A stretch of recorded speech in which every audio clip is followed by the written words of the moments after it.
we had a conversation the other day, last night, which was part show and then part after show, I suppose.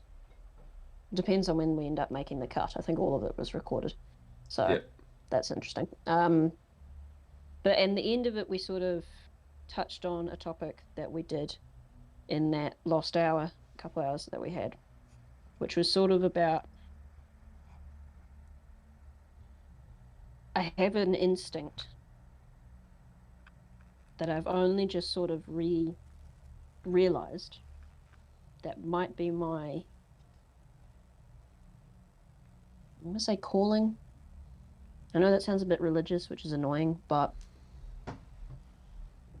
um, we have an instinct for meaning, and if you can pay attention to that, when that moment in your life comes, that's something in your subconscious telling you that this is what you should do specifically, you apart from all others. At least that's my belief. Mm. Um, we had a conversation about when that comes up for me, and I guess we could go into that in depth, I When suppose. you're helping others to shatter their preconceived view of the world, to see Yeah, the it's world in it's a new light. so it's so complicated because this came about because you were making a point about other people finding me rather hostile or distasteful or something like that. I don't remember exactly what the point you were saying. Yeah, I think I've come to the conclusion it's that you say the things that people need but don't want to hear, and you do it unapologetically, or at least you say your perception of that, and that comes off as unfriendly because like people don't want to hear it. They want to hear the nice things instead, and most people don't aren't even aware of the harsh truths where for you because of your nature it's staring you in the face and you're just going to say it. Maybe. See, this is the thing. Like, I don't actually know what Mm. this instinct is, but I remember several times in my life I've had this instinct. And during the course of our conversation a couple of days ago, I sort of had a realization that perhaps that is what's driving me towards doing this. Um, it's hard to tell, but either way, that's something that I think I should focus on. And I was, hoping to get your help to flesh it out because I don't know what it is. Um, and at the same time, we're trying to figure out what this show is. So we're doing all different kinds of experiments. Today is rather different from the previous ones. And we need to know where it's going. Do we? So, well, yeah, there's the point of discovery that we went into the other day. Sort of. We know where we We need are to and we're know, feeling in the dark. yeah, there's something that we do need to know. I think we need to know what each of our own instincts or hmm,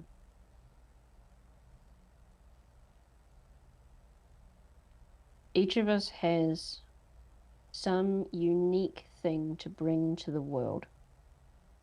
We can call that a calling, although that term is sort of sullied for lots of reasons. And I think it's important that for both of us in doing this show, rather than just recording and go, let's see how it goes for you know, for the fun of it, we should at least do our best to understand what that drive is for each of us. And then ideally, we could see how those two drives could interact and what form that would take. And then we would have a better notion of, I want to say what our characters are, but I don't mean that in like a false persona kind of way. and then what this interaction would be. And then hopefully, out of the end of that, we would have a name that we And could name this. and then Because up until this point, it's sorry, the value in this you for go. other people would then be being able to see someone or two people working together to feel out something they don't really understand about themselves, which is a really important skill which is not really taught or modeled consciously anywhere. The idea of being able to explore your own inner world where you know as little about it as someone sailing off the edge of the map to lands unknown, finding aspects of yourself that you didn't expect that frankly may be hostile to the rest of you, and then having to come to terms with that and make peace with aspects of yourself that were previously in conflict, and then work out how to act as a single unified person instead of all your energy going into conflicts internally or repressions that happened because of issues in your past and things like that. Mm, that's good. I like that. It's the process, just displaying that we are limited, vulnerable beings, as everyone is in this Hmm. world. And not actually hiding that, but being honest about it. As everyone,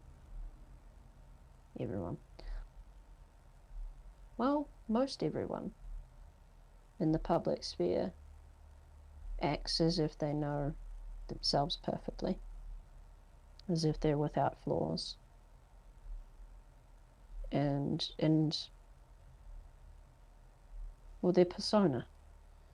Everyone likes to put the best foot forward as though doing Mm, that puts them in a better position. And certainly in a job interview, you want to put yourself down well, and it's tempting to try and present your best face to a girl you hope will be interested in you. But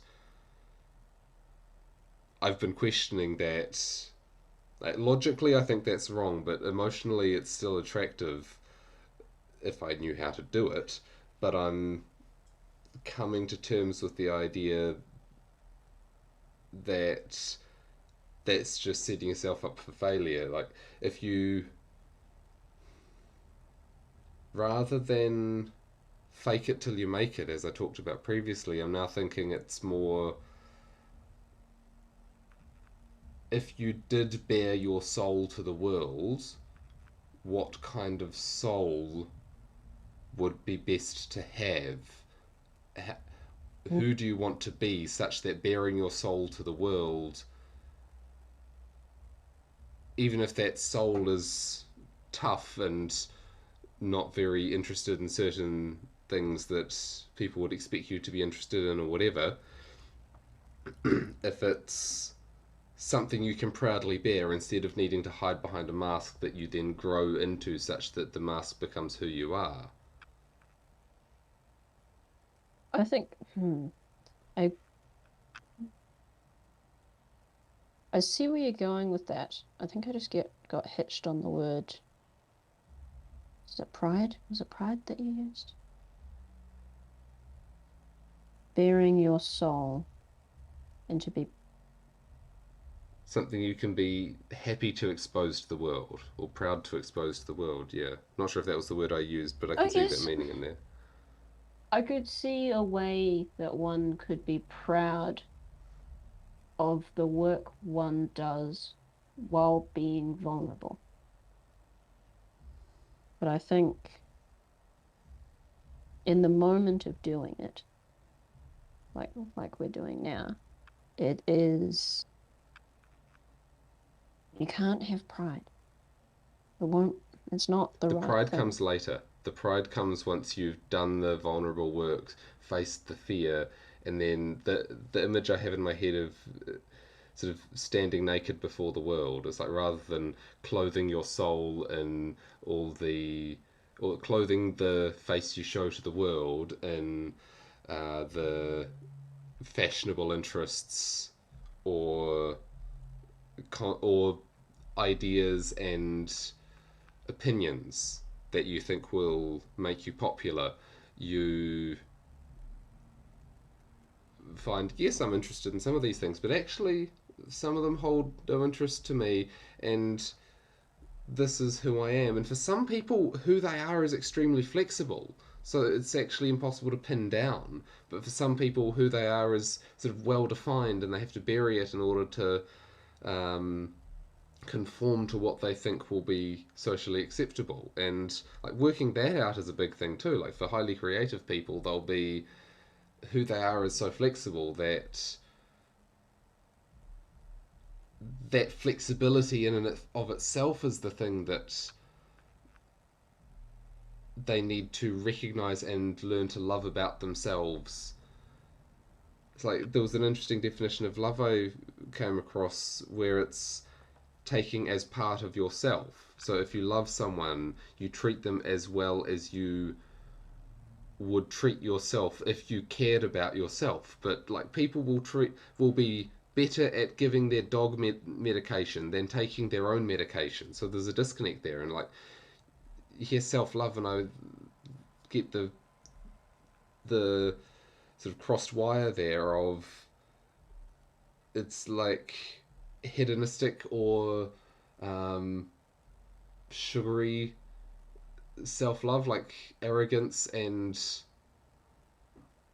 like stoking your ego type self love, but that's not what it's meant to be, or that's not what's meant by that when people use that term. It's the I love you as a brother.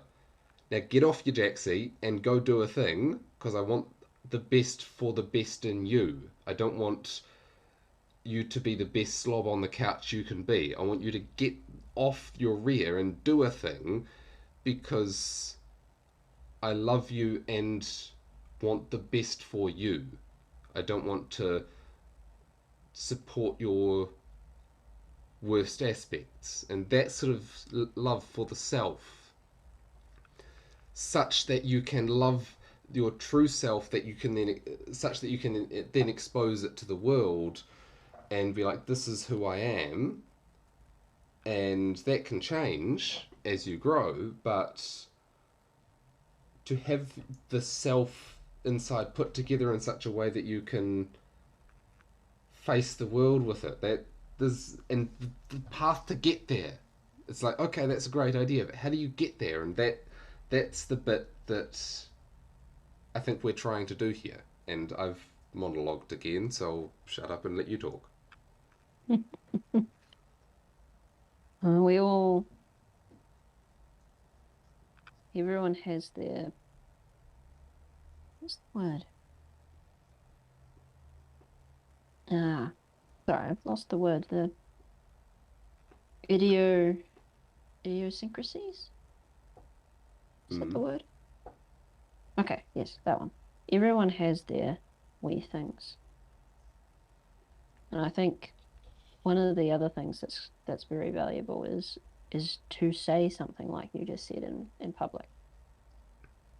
Like you're making these points that you're very passionate about, and they're good points. But you have a habit of going a bit over the top or a bit far, and I do too, like we all do, when we care about something and don't get to express it to many people in our lives. But to be able to say publicly, that wasn't so great. I'm not particularly proud of what I just said, but though I still wanted to get that point across. That's coming back to the persona thing. I feel like we need to, don't need to, I feel like at some point we're going to have to end up defining these terms, which is interesting. Yes. Is what people like Jung have done for a long time. I don't understand it very well because he is an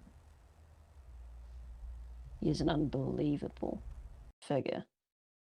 I read one of his students one of his students' books recently that summarized his work, and it was quite mind blowing. But as far as I understand it, the self is like the ultimate expression of your personality. Ego is what most of us are. So when we speak with vulnerability here, without a mask, we're attempting to not be a persona. And we're attempting to engage in apologies. We're attempting to engage in the process of the ego attempting to approach the self. I think he called it circumambulation. He had this map of a center point, which is the self, sort of irradiating, and then over the course of a lifetime, the ego is circling it, trying to get closer and closer, getting there, but slow progress. I might I have the see. same meanings but different words for them in my head. Yeah, I think we all mean something slightly different for these terms, but there is a real literature and an entire discipline based upon them. Because I'm thinking And of the character my behind the personality. If you take away your personality, who are you? my I don't understand them too much. I always saw it as like the ultimate expression, that the self is all that you could be if you were all that you could be. And it's buried in you, and you're digging down to discover it.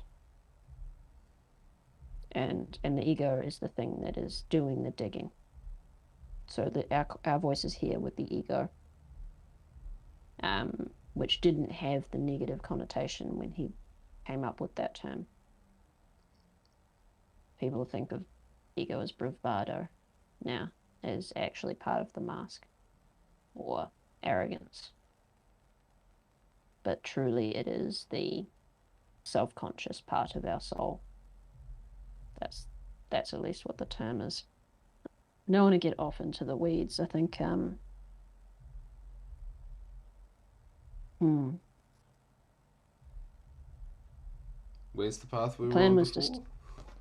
the plan was to start with me Yeah.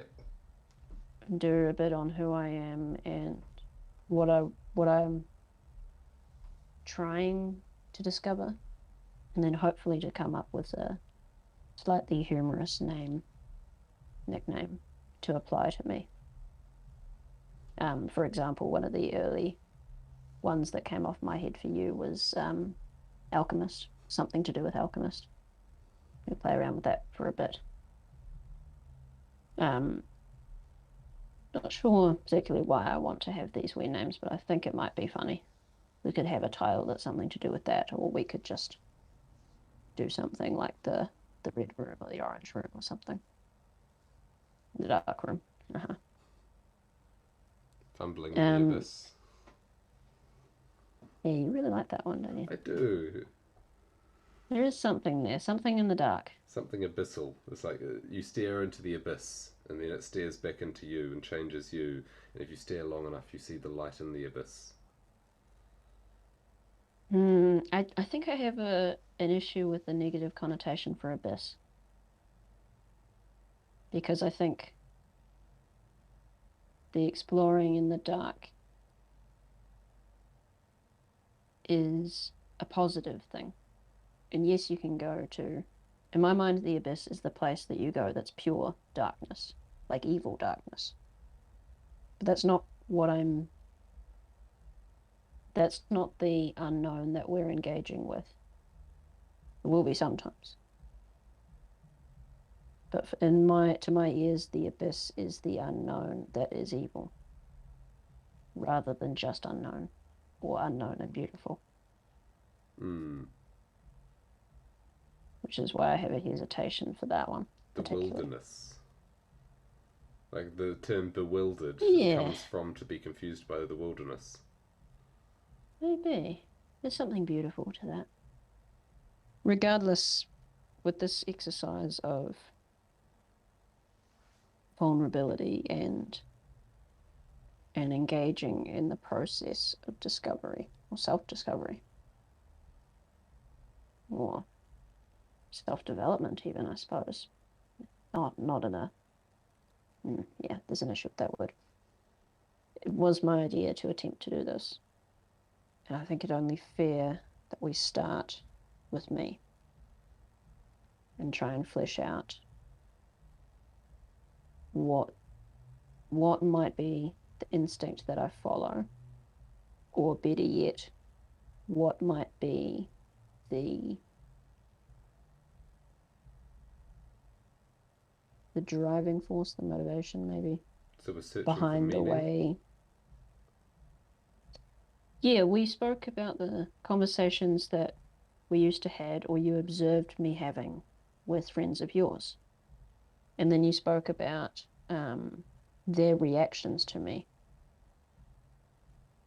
and trying to reconcile those opinions with my internal thinking and try and figure out, what it is I'm actually doing that's different. So maybe we should start there, which is where we started last time. Mm. Um, I guess we should start with an example. What do you think? Yeah. Of an observation that we could start jumping off. Yeah. So I can't recall a specific example, but the memory I have is let me let me dive into the memory so I can speak from within it rather than just talking about it.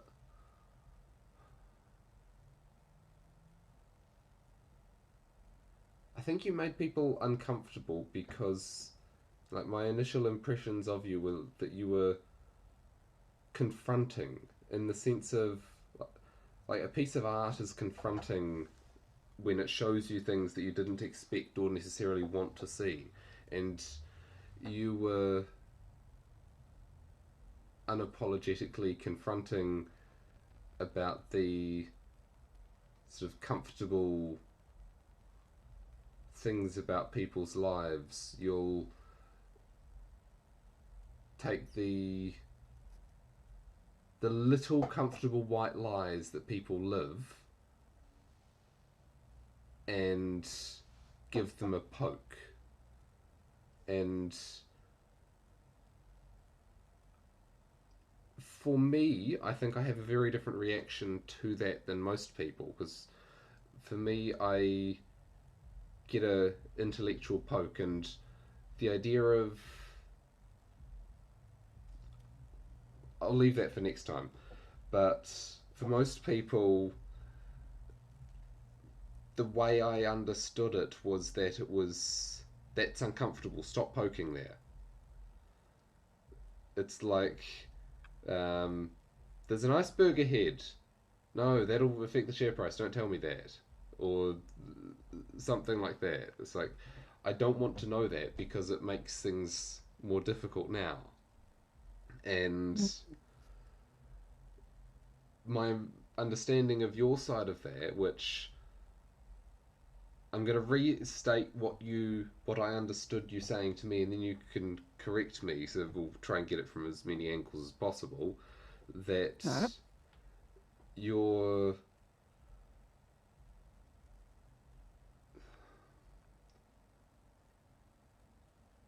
for you the little white lies just stand there in the open. It's not that there's this comfortable veneer that everyone else sees. This comfortable smooth water. You're just seeing the big rock sitting there in the middle of the lake, and it's like there's an issue here, and it's obvious to you, and you're like, someone needs to know about this issue, or yeah, you're lining up a thing for yourself to trip over later, and you're just pointing to it, and everyone else is like, oh, why are you pointing that out? It's uncomfortable.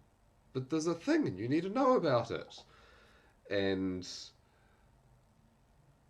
I get the impression, or at least this is my impression of you, so I'm probably wrong about this, but I feel like that would be confusing. As in, well, why don't you want me pointing out the thing that will cause you trouble in the future? So yeah, over to you. Oh, okay. I actually really like your diagnosis. I think you've done a really good job of expressing um yeah, I'm rather impressed with what you picked up on there. I'm trying to It's not speak like I without knowing know. what I'll say next, like you were talking about, where if you're on the edge of what you know, if you're on the edge of what you know, speaking truth as it comes to you, then that's the most raw and honest, and that's where you find new things. And so, yeah, I'm trying that That's out. where genius. I think that's where genius is. It's when you are able to do that, I find that you come up like anyone will come up with the most amazing and impactful things.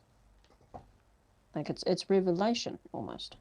You're having revelation in real time and sharing it. And because it is that, it's something that no one's heard before because you are generating it through your own spirit. Because I hadn't heard it before. Exactly. And I hadn't either. I don't know. I don't know what it is that my unfiltered version of myself um, was doing. Was doing. I have been a lot more filtered for a long time. Simply, I think, for lack of social interactions outside of work and family. Um, I think I really resonated with what you said at the start and at the end. I think there is something about the little world views that people construct for themselves to hide from the horrors of reality. And people make these little everything is okay stories that they shelter themselves in. And I do enjoy sort of sliding something in that shatters that, or pointing out that some of the things that that's based on are lies. But I think the other thing you said was was more on the money. Just trying to bring it together.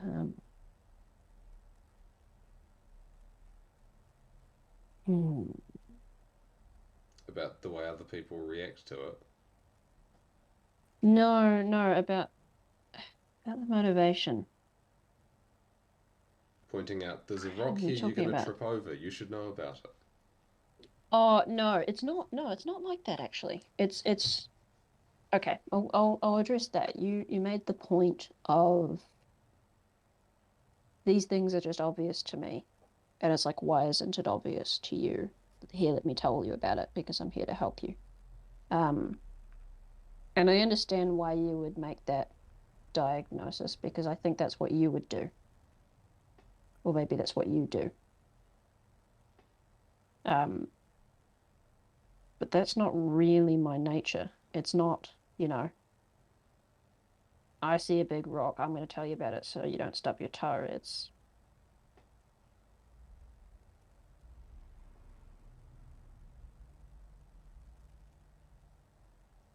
I like to dance on the edge of the dangerous. You said something about expectations. And I think that was really what got me. Shattering People have expectations. constructed yeah, people have constructed these wee worlds and they expect everything to behave in a certain way in the world that makes them feel comfortable. And I like being right on the edge of that expectation. Like I'm always civil and polite mostly, Where you are the but I'm one that's also, unexpected. yes, Mm. yes, I like being the anomaly in,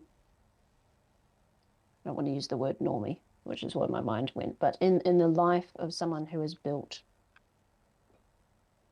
where everything is normal and expected and goes on a daily basis and there's no chaos whatsoever besides the things that are manageable within the sphere and everything's very, and I like sitting on the edge and going, hey, there is an entire world outside your little bubble.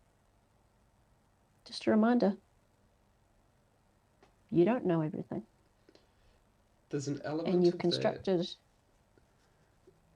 It reminds me of the sorry, idea of people who just want to watch the world burn, and I think it can come across that way to some people. If you want to shatter the perceptions just to watch the yeah, see, constructs no, fall. it's not that. This is what we got into before, is that it comes across to people like to most people, almost everyone, um, as I like I enjoy throwing pies or something, or I enjoy the Mm. suffering or something like that, which is not it at all. Yeah, or you see the glass house Like and you want to throw a it's stone. no, I don't want to throw a stone. That's no, it's not that. I really struggle with this because I try my very best to be kind. Like I like being a kind person, but I'm not going to be soft about what I say. It's so difficult. I do not do these things because I enjoy like breaking someone's world. That's not what it's about at all. Is it about showing them It what's it is outside the world? it's always out of care for the person,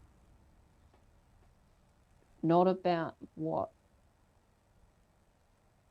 I want. It's like opening the window or opening the sky might be a better analogy. Like they built this wee bubble and it's like, I'm just gonna open this door and then look, ah, complete strange, weird, trippy things going on out there that you don't know about. There's a image I remember seeing which I think fits this pretty well. It's an old hand drawn image from hundreds of years ago, uh, showing the world within the dome of the sky scattered with stars, and someone poking their head through that dome of the sky to the universe beyond it. And it's like, here's your nice, comfortable world where things work the way you expect, and you know everything makes sense. And sure, there's some challenges in it that you've annoyed by and you're working on, but there's your world. And then you poke through the side of that world and poke your head out, and it's like, whoa, what's this? There's a universe out here I didn't see. And the entirety, or that universe in its entirety, is too much to handle, which is why we build these little worlds. Like, we cannot conceive of the universe as it is. It is, in every sense of the word, too much for us. But you can go a bit further than you were comfortable with. You can be in your comfortable space where everything is steady, or you can break out a bit. And if you don't break out a bit, you don't keep growing. If you don't get pushed a little Ah, bit further, you I stagnate. think I think it's something to do with known and unknown.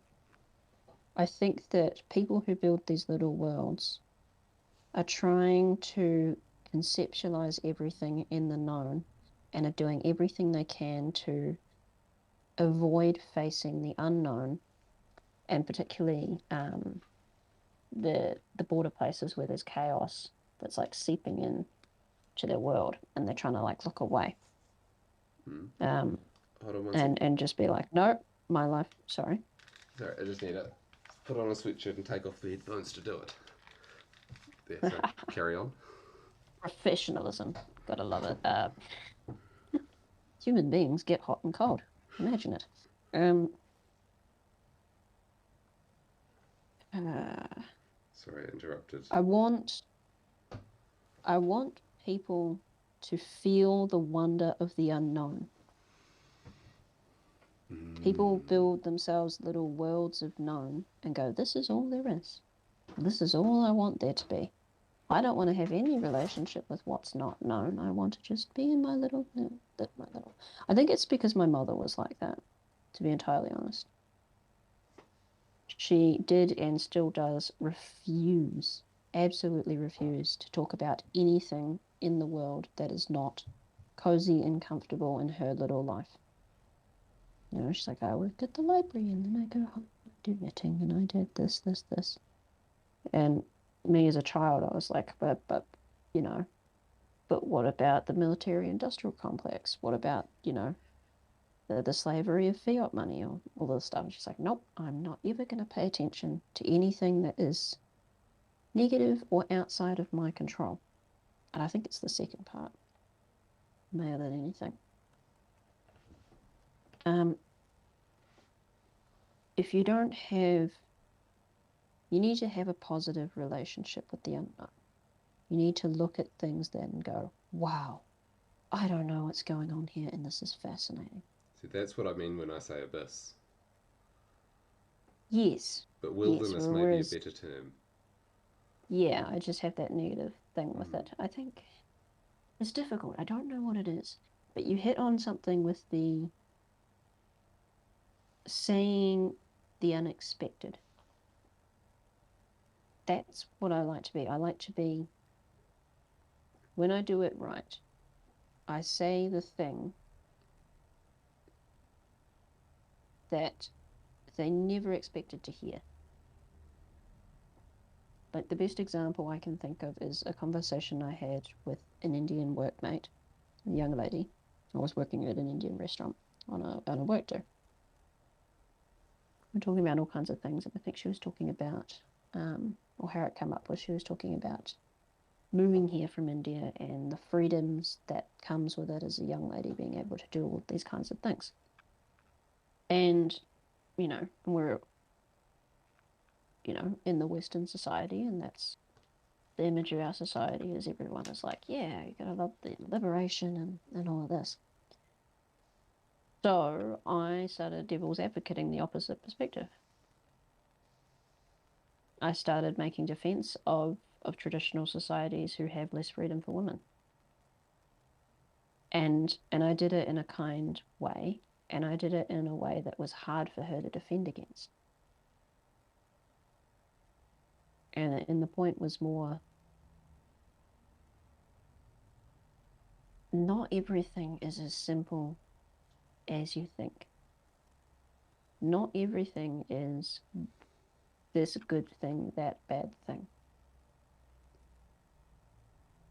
That idea Everything's a is set of hard. trade-offs. That idea is hard. Mm, mm. Yeah, I had an image of, I know this sounds horribly arrogant and I really hate it, but the image comes across as some kind of like smiley, laughy Buddha.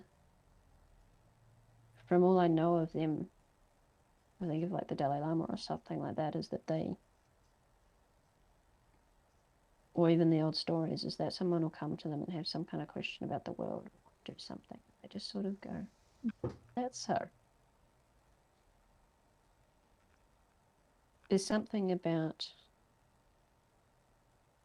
see, I'm doing a terrible job of this, I probably sound ridiculous. I don't know. I don't know what it is. But there is something about having a relationship with the unknown, about saying to people who believe they have their life mastered and believe they know everything they need to about their little life, and just going, hi, You don't know everything. And the things that you thought you know are far more complicated and fascinating. Like that conversation with that young lady morphed all over the place and talking about traditional things and then talking about, I think we got into like racial differences and all kinds of things like this. And I'm at a table full of workmates. And I decided to go, okay, they made some comment about Nazis in America. And I said, okay, I am not one, as a clear statement ahead of time, but I am going to tell you what their point of view is because they have one. And like it or not, there's always a point, and there's always some small truth in everyone's perspective. Now, it can be a lot of wrong, for sure. But I devil's advocate, did a devil's advocate for their side of the thing. Now, they weren't the real Nazis, it was what they were calling Nazis, but I was making points about cultural changes and immigration and all this kind of stuff. So they And were I was saying, using I've met these people. Sorry? so they were using Nazi as a emotional statement rather than a technical statement. It was bad, cold, prickly Yes. feeling. Yes, but the people's argument who I was um, steel manning or devil's advocating, you could actually call them that. Okay. Like they're close enough to that I wouldn't actually object to someone calling those people white supremacists or Nazis, Mm. which I actually have a real issue with people overusing that word. But I actually made their case to these people. And that was my point. I really enjoyed that. Everyone's sitting at this wee table expecting to have little work drinks and talk about their food and what they got up to on the weekend and what they want to do. And instead, they're listening to someone make a understandable point of view that gets them to sympathize with literal Nazis. And how are they going to integrate that into their worldview? That's maybe that's taking the slats out. I don't know what it is. But it's your perspective is not the only perspective. It's a tiny portion of the universe. And here's a perspective or here's a thing that's happening that is completely outside of your world. I think our And just as a culture, reminder, it's real. Your world is not all there is. our culture is in particular need of that. I think um, so many movies and TV shows, the classic is Star Trek, they discover this new thing they've never seen before that completely flummoxes them. They think about it for an episode and then they come up with, we just need to modulate the phasers and the deflector array in this fancy new way and apply some gumption and we can save the day. And it's like, no, the world is not at the the just the right difficulty level for you. Sometimes it's way over your head. Sometimes you just know it already because it's been known for 100 years. And we think that we can master the world if we just try to. And Yeah. Yes, that's antibiotic it. resistance is a prime example. Like, you get. Uh, we defeated disease and there's just a few left to sort out. Like, we got rid of smallpox, and the assumption was that everything else would follow in short order, and there'd be no more disease. That it would all be solved. But then you start I getting just made new antibiotic. ones.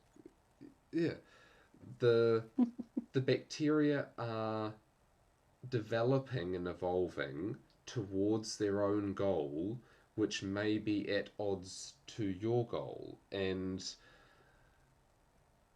particularly with other humans. Like, we're going to have a surge of troops into Iraq or Afghanistan or whichever it was to get rid of the terrorists, and then we'll come back and the job will be done. And so the terrorists sit there looking at the TV saying, okay, we'll put down our guns until that date when the troops go, and then we'll pick them up again.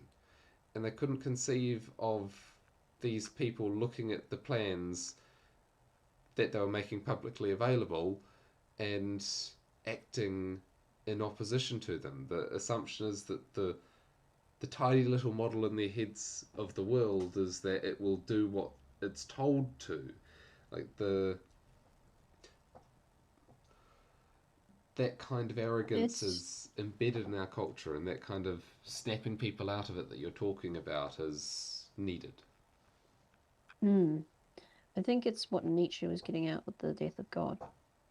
I think that what you just said is what he meant, is that we in the West no longer have a relationship with the unknown.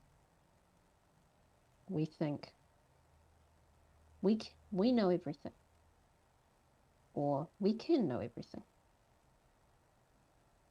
We don't think there's anything that we could not know or understand or manipulate. We have this great image of the world and we can just, yeah, we can know everything. That's the basic error, but ethos. That we only need to discover it. We only need to test it. There are not things that we could not know. If someone lives in a city their whole life, that is their experience, that everything they encounter can be known fully. You talk to a biologist Mm, about the trees, you talk to a roading engineer about how the roads are designed, you talk to an architect and an engineer about how the buildings are constructed, you talk to a chemist about the plastics. It's like it's all known because it all came out of a human mind. But if you walk out of human space where the bears live, right? The trees didn't ask the architect where to grow, they just grew there. The algae didn't ask Osh if it was safe for them to grow on that rock and make it slippery. Um, mm. you're living in a world then where I almost said you're a visitor. You're a visitor if you don't understand that about the world, but you don't have to You're be a not, visitor. you have no relationship with existence. Mm, You only have a relationship with the playpen that's made for you. yes, but you can have that relationship. You can learn to play with the wilds. It's more I think dangerous, and the wilds might eat you. I think this might be honestly so sad that it is so simple. We worry about, man not having a relationship with the unknown, with God, and thinking that we know everything. It might be something purely as simple as this is what happens when human beings don't see the stars anymore. That's a really good one. They don't see, they don't see the stars. They don't feel the earth beneath their feet. And they don't hear the silence of the wind. They live in the manufactured city. Too much order, not enough chaos, not enough nature, We're in New and no Zealand, and relationship with the transcendent. yeah, I wonder how much the world would change if, for an hour every night, all the lights went out. and you go outside, lie on some Mm-hmm. grass, feel the dew starting to form, look up and contemplate and feel, because as you think of, if you think about it, you can feel it, that you're not staring up at the dome of the sky, you're stuck to the the thin skin of this ball spinning through space where 100k above you or 20k above you is an environment you could not survive. You can run that You can distance. you can feel it. I used to do this a lot. I used to float in the ocean. If you get into a still place and you get out far enough, you can just float and look up. And when you do that and you stay there for long enough, it's like you can feel the earth moving. There's no question about it. It's like I can feel this place. And I think some some relationship with, well, it's the transcendent. And maybe that is what I'm getting at, is poking holes in the sky of people's world and having a little bit of light shine through like a star. I go, hey, you don't know everything. This place is beautiful and amazing and weird, and you don't know it. Makes me feel a And sense of I don't know it. desperation.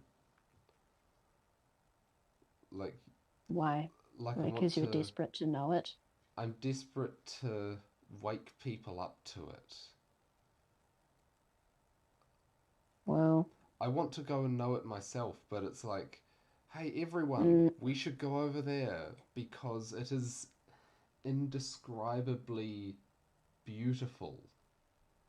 I think you want to be careful with the know it drive. Like, True. yes, that's valuable. I understand. But I th- the point is that you I can't. mean know like you know a friend, not know like you know a textbook. Ah, yes. To have a relationship. Yes. Yes. I think that is what is needed in our world. Yeah.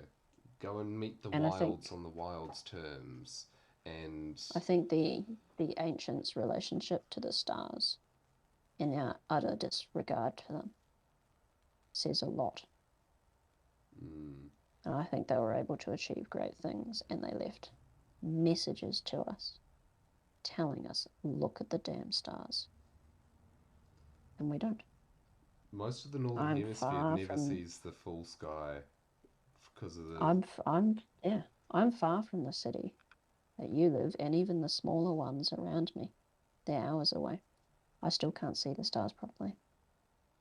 It's better, but it's not great. And what's nuts is that it doesn't take much to design lighting systems for cities that does not have this effect. I think it's Hawaii uses diffused lighting, some kind. So their observatory does not have any effect from it. And being in the middle of the ocean away from everything has the best view on the planet. And there's whole cities on that island, not far from where it is kept. Lake Tekapo has some of that too for their dark sky park for exactly Well, that. there you go. Why don't we just put that everywhere? Oh, yeah, money, money. I get it. But the wonder, the relationship with the transcendent produces inspiration. It's like the it's like the cathedrals and the old stone buildings of Europe. If you were going to say, oh, but it's expensive to make these, it's like they paid for themselves.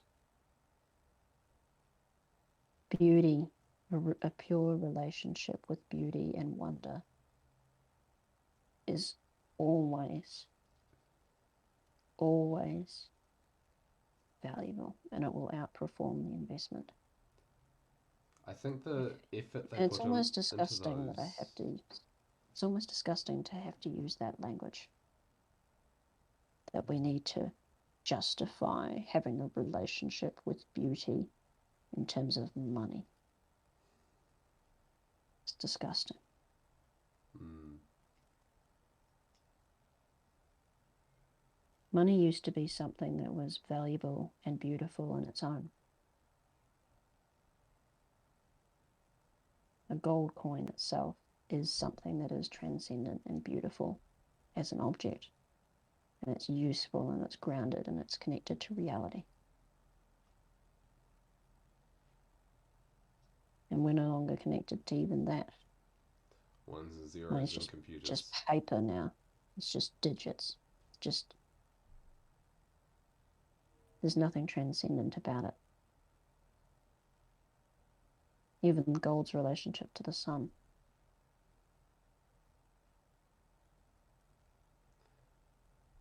Once Something about people open up to the transcendent, you start to see the transcendent around you.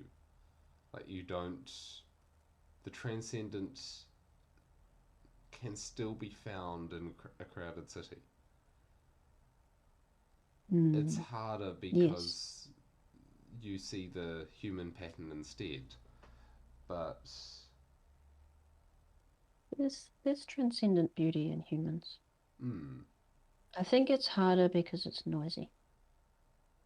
yes. You can't. I used to try really hard to do this. It's fun. It's a bit of a weird segue, but this is one of the funniest things for me that's Mm, really to do with this is um is the chemtrails thing, mm, cloud seeding. And it's funny because I would sit up on the hill above Christchurch where I grew up and I would watch them. And I'd see a plane fly over and I would see it leave a trail. And then I would watch over the next 6 hours as that trail unfolded and became a layer of cloud that covered the city. And I knew that there wasn't a single other person in the whole city who saw that happen because no one looked up. They looked at their phone, they looked at the road, they looked at their screens, they looked at whatever it is that was really important for them to do right now. I gotta go and do this thing, and I gotta go and do that thing because I need to make money and I need to. And I'm sitting there going, this is the most blatantly obvious thing in the world, and no one saw it. And if I brought that up with people, they go, oh, there's no such thing. It's ludicrous. It's stupid. Conspiracy. Blah, blah, blah, blah. And I just sort of smile at them and go, just look. Just look up. You know, I'd go up there all the time. One of the wee places I lived in when I was in Christchurch after I left home was this little, it was a garden shed, but it had a window and I could see the sky. And I was up on the hill. And Christchurch is like a purely flat city next to a hill, basically. I could watch it. I did it all the time. Never time lapsed it. I definitely should have done that, but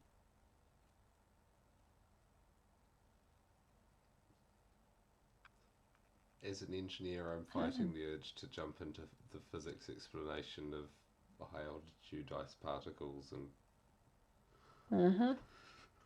Yeah, you gotta secure and defend your worldview, don't you? Can't have any holes in it. but at the same time, if a poker's made, you need to. If it's a weak spot, then it should be acknowledged. But Perhaps a that's your defense, business. it should be checked if a defense is worthy. And I'd have no desire to know the world. in the book I sense, learnt an, I learnt enough and it horrified me. And now the greatest thing is that I don't know. See, I can say that about the chemtrails thing. It's like, oh, maybe I'm wrong. Maybe. But I don't actually care. I I'm think not I here to be right. I'm not here to go, ha, universe. I know what the truth is. or And other you, people. other human, you're wrong. It's like, I don't care. This place is beautiful. Mysteries and fascinations and curiosities beyond end. And I'm not going to dedicate my life to going, wow, that's a beautiful curiosity, fascination. Isn't that interesting? That's really cool. I wonder what's going on there. And change that into, well, there's nothing interesting or beautiful or fascinating about it at all. Really, it is this very basic, boring mechanics and back into your little closed box. I'm not trying to bring the universe into my box. I'm trying to live without one. I'm not trying to cast a net over the earth or over the universe and encapsulate my logic and my reason. I'm trying to just sit on a hilltop and watch it all and go, what's that? I don't know. But it's beautiful. That's enough. Unfortunately, I'm not able to do that much anymore. Because I have responsibilities. I have a wife and children. And I got to pay the bills and the work that I do, while it is outdoors and connected to the world more than work that's found in the city, takes up far too much of my time. Today being a great example. I got home maybe an hour and a half before we hopped on the chat, probably half an hour before. After that, we started recording. And before that, I was non-stop without breaks for the 13 and a half hours all day today. That wasn't very fun, as you can imagine, but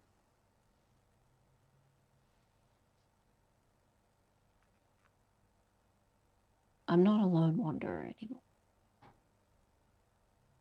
I'm trying, I want to raise a family and I want to teach my children to just look at the beauty of the world, to never lose that childish wonder. If you want to go Not to fast, go become. alone. If you want to go far, go together.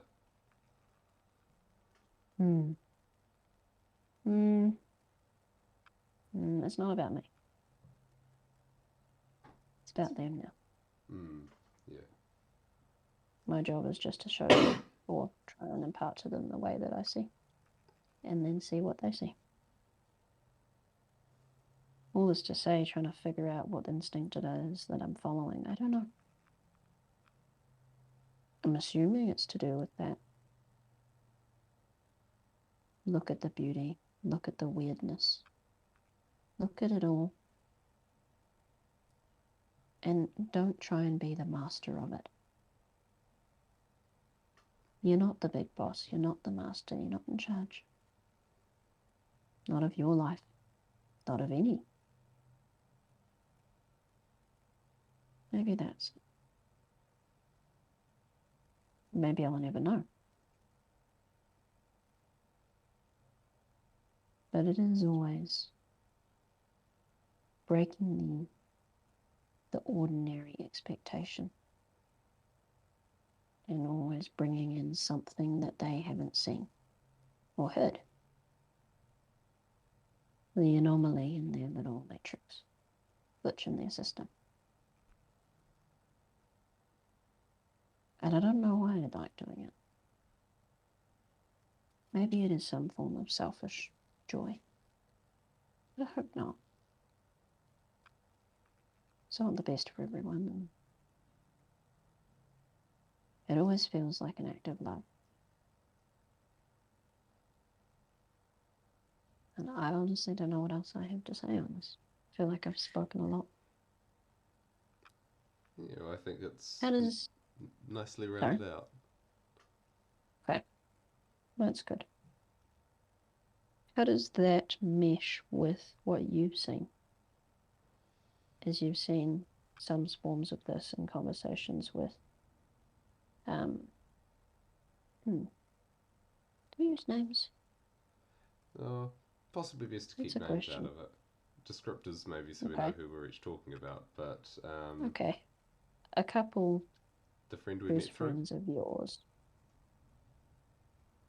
Uh, yeah, I guess from your perspective, yes. Mm, Yeah. Yeah. The couple who you lived to live with. mm.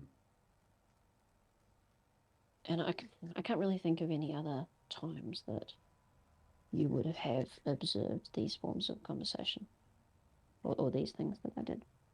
Yeah, that's the main example I have. Okay. Now, how does that mesh with what I've described? Because you made the point that to others it comes off as um, like know-it-all declarative statements, like I'm talking down to them almost or something like that.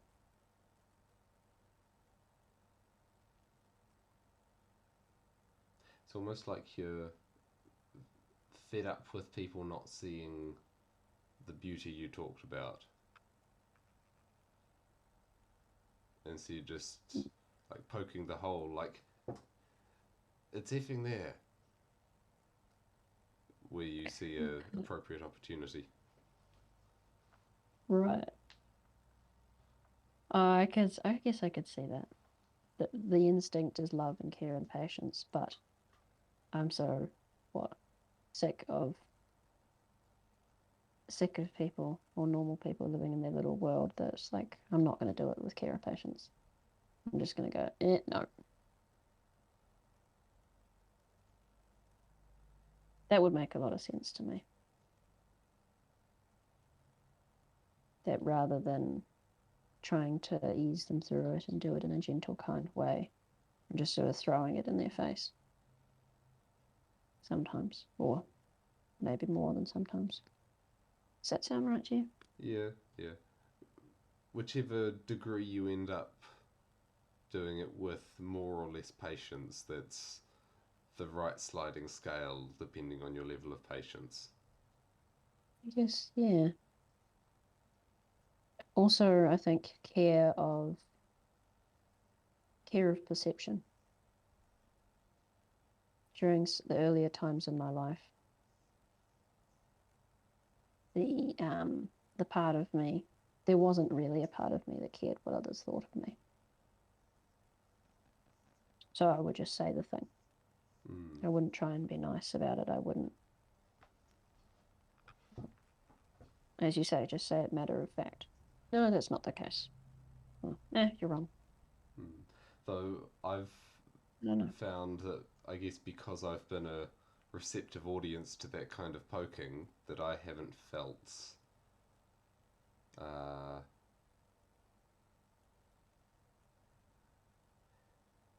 it may have been tough love, but it was tough answers and tough questions that I wanted to hear because I didn't want to hide from them. So yeah, I was receptive to those messages and possibly Hmm. argumentative, but not opposed. I actually have a question about that. Yep. When you think about the interactions that we had, and if you could remember the first, though I don't, um,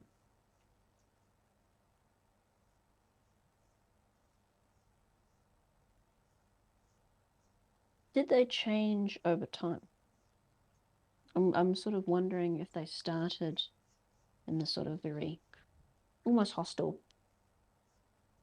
way. What I I have is guess an you could say that. impression, not a specific memory, but I don't have that That's impression. enough. I The impression that they didn't change. know that it wasn't hostile. It was, oh, interesting conversations, and I latched onto that. Someone who will Okay. listen when I talk about stuff and talk about interesting stuff in turn, and so the back and Oh, forth. maybe it's something to do with that. Your statement of listen caught me. Hmm. Perhaps when I do that, perhaps it's like a test. Right, so I'm going to throw something at you unapologetically that is completely outside your world. And I'm not going to be all kind and nice about it because I'm impatient. I think there's that too. But if and if you get all huffed and offended and don't like that your world's being tested, then I'm just done with you. I'm not interested. Hmm. Whereas if someone engages with curiosity curiosity, because I don't respond positively to the what would you say, the critic, the skeptic personality. There's different types of skeptic, though. There's dismissive skeptic and there's curious skeptic. Yeah, dismissive skeptic. I don't respond well to. Hmm. I would label you as a curious skeptic.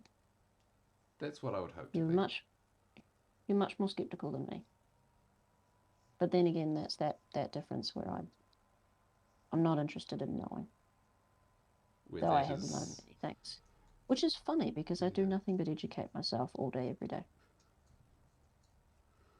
Hmm. We're full of It's contradictions, weird. the both of us, especially when compared.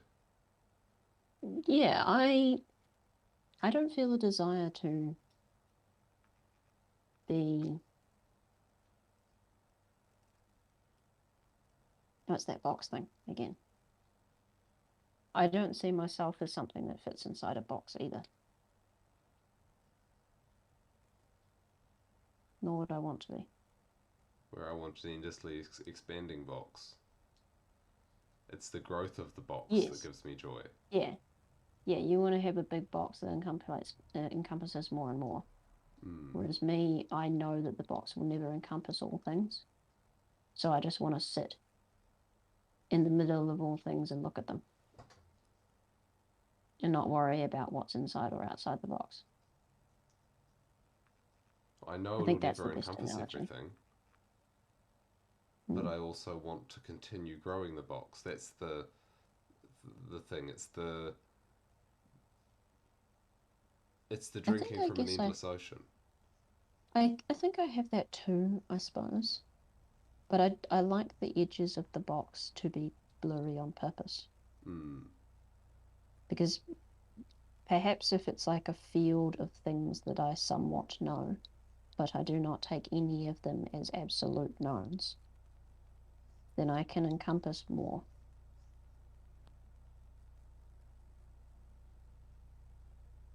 Like I don't believe that I know anything, truly. Mm. Like if I think of so say we have the box analogy, my image is like a field where it's really strong close to me and really weak far out. Mm. But I don't think any point within that field is 100%, except maybe the center point of my soul, the I am. I may believe things more strongly or less, but I don't think I know any of them, even if I use that word.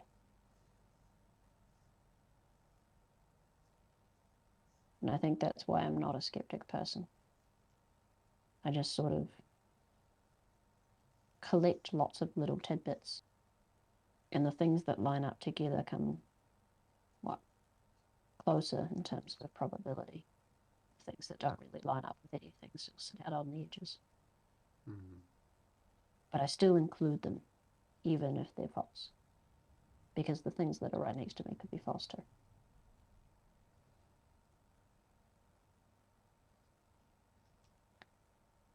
Like the everyday conception of gravity is probably bullshit, but everyone takes it as an absolute fact, for an example.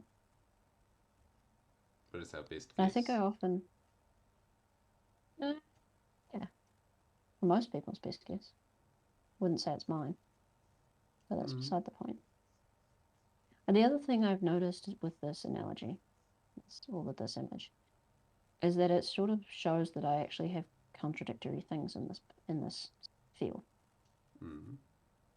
because it's not a big rigid. It's like a gas rather than a solid square cube. Mm. There, I do hold contradicting beliefs, knowing that they're contradicting, and I find no issue in that. It's like I am exploring all of the things rather than clinging my personality to any of them.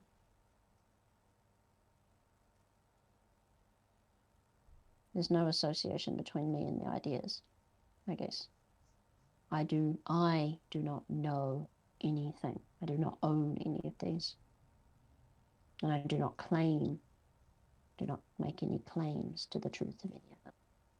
Mm. Not truly, even if I say that in words. I wonder how that fits with my emphasis on truth thing. That'd be an interesting conversation. I feel like we've given this a good bash. We're up to about an hour now, and not sure how much we'll cut off the Well, front of the recording for while we were getting set up, but oh yeah, we'll work that out later. yeah, because that'll include the early part with the when we're still figuring out video or audio, that kind of thing. Yeah, and it's 1:45, so Yeah, it's getting late. yeah, Supposed to be up in 3 hours. Oh, let's see if that happens. Yeah, should we leave it there? yeah. Or is there anything we should add? I'm looking forward to my turn. As am I. Ah, one thing Yep. that we forgot. With all of the exploration of this part of me that I am attempting to manifest in in my life and that in this conversation, these conversations,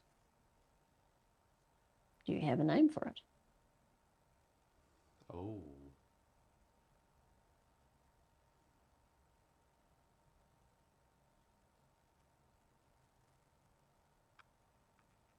feels very shamanic. Hmm. The shaman. There's something to that, yeah. It's Yeah. it's some form of Sitting in the wilderness, staring at the stars. like a spiritual joker, but a positive. Joker's got such a negative term now because of all the DC stuff. What's the name of the monkey from The Lion King? That's funny. I always think of you when I see that character. Okay. Yeah, I guess I could see that. I don't know its name. But yeah, there's something in that. Hmm. Don't know about shaman. Maybe. I don't know. There's Mystic. something about that feels mystic. Maybe. I like Hmm. that better.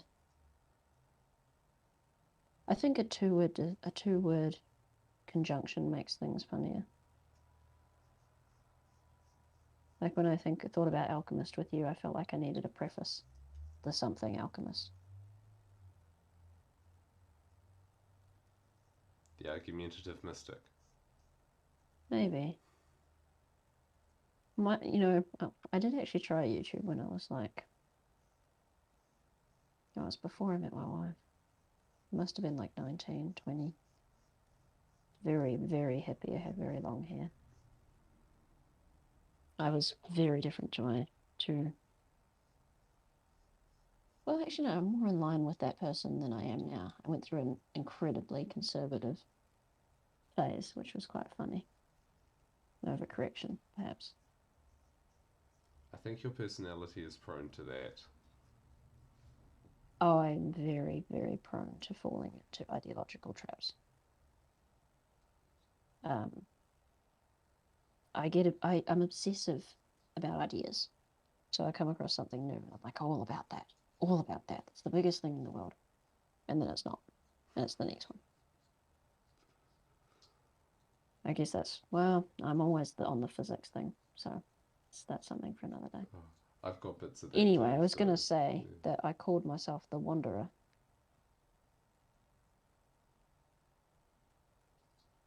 And I don't know, there's something in that I like. Wanderer. The wandering shaman Maybe. or wandering mystic. Although if we're going to do the something and something show, then it sort of has to be one name, eh? Well, you could say the wandering mystic and the wistful alchemist. The Wistful Alchemist. That works well for you. Wistful Alchemist. Yeah, that fits pretty well with you, actually. What do you think about that? Yeah. Mystic Wanderer. That's not bad. Yeah, sure. You put it as Hmm. the title of this as a spoiler. Hmm. Maybe not. Candle in the Wilderness. No, we need something about darkness to title this, as we played around with this setups and stuff, and I ended up recording in the dark, the wee orange lamp. I feel like we can't name the show until we figure out you as well, and then maybe even need a third episode to integrate both of those, I guess, personalities, sub personalities Hmm. into a union that's going to be the guiding star of what we're doing. So we almost can't have a name until then. Until our naturally fickle personalities pull us in other directions, because we've both got aspects of, oh, this is the big thing at the moment, and oh, then this is the big thing. Well, this is why I was trying to get underneath that to the guiding essence. Hmm. It's like, here we get interested in this thing or that thing, but at the end of the day, or when I think back on the most significant, no, significant's not right. When I think back on the times in my life where I felt the most switched on consciously, like I'd expanded and I was there and everything was vibrating at just the right frequency. Like my whole being was singing. And it was times when I was manifesting that spiritual part of me, I guess.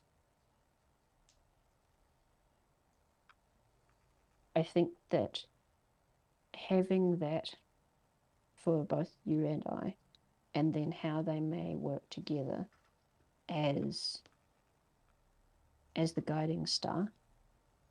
It doesn't matter how we get pulled off course this way or that way. I think we'd always come back to it Hmm.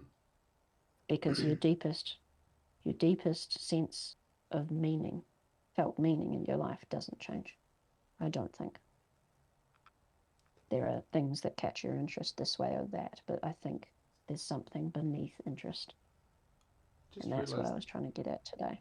I just realised something about when that sort of state that you're describing has occurred for me, and it's always associated with action of some kind. It's not a state of thought, it's a state of motion. Hmm. One that stands out is when sailing and noticing that there were no thoughts in my head apart from the motion of the boat and the waves and the wind, and that my mind was Hmm. empty except for that experience. And Yes, it's the experience of the moment. mm, I get it through. Well, I don't only get it through that. I have definitely had it in silent moments too. It's like Profound is the word that's coming to mind. Hmm. Profound experiences. Funny for you that the image of the most profound experiences you have is ones where your mind is blank and not speaking. I feel like that's really on point with what we've been talking about over the last wee while. Had to make that. Can't help but smiling. But my mind was full of the experience. It's You were in your body, There was a description not of in your conscious. sort of there was a description of religious experience that I heard that one of the primary things that distinguish them is that they're indescribable. It's like I forget the precise quote, but I feel, oh, I wish I could describe it, but oh, how I feel. Is something along those lines. But and I've had other experiences which align more closely with that concept, but Hmm. it's not so much existing in my body of muscles and bones and skin and flesh. It's I think, embodying. yes, I think you're misunderstanding what I mean by in the body. Mm. No, I think you got it right when you say embodying. That's what I mean. Mm. Like your being is in unison and you're feeling rather than thinking. Mm. Maybe another point, we come up with these wee names, which are cute and fun. Like I actually quite like the mystic now. I think that fits. But at the same time, it's almost I don't know, it's almost a bit silly. There are Like whole would we tie what traditions based around it. No, I mean like would we tie our public appearance to that? Like, yeah, no, I'm gonna build a mask or whatever. I get that, but like what the mystic and the alchemist or something. There's it's a bit of an out there name.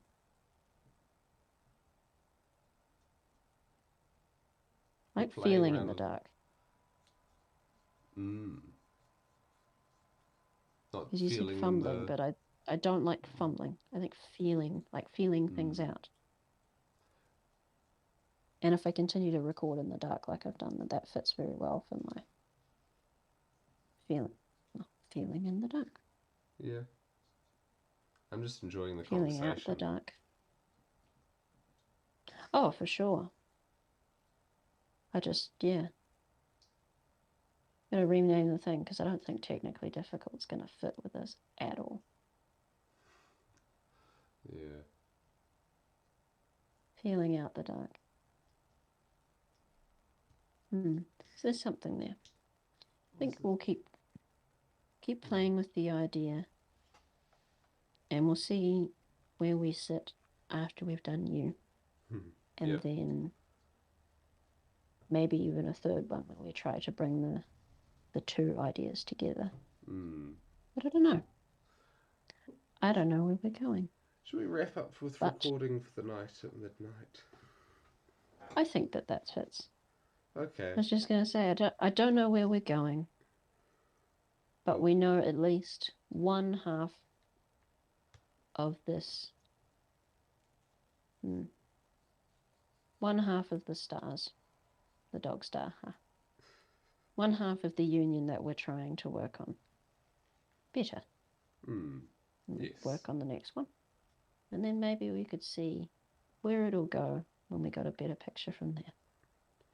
Yeah. If anyone ever gets to the end of this and hears us saying bye in this one, congratulations. Ah, But it might be even more if no one riveting, I'm does. guessing. Yeah, if no one Hmm. does, it was still good to get here ourselves. You'd have a bit more faith than that, my man. What we're Yeah. doing here is beautiful. And if there's one thing that human beings love, it's beautiful things. So with that, We'll say good night to all you beautiful people that we haven't met yet. Yeah. Night.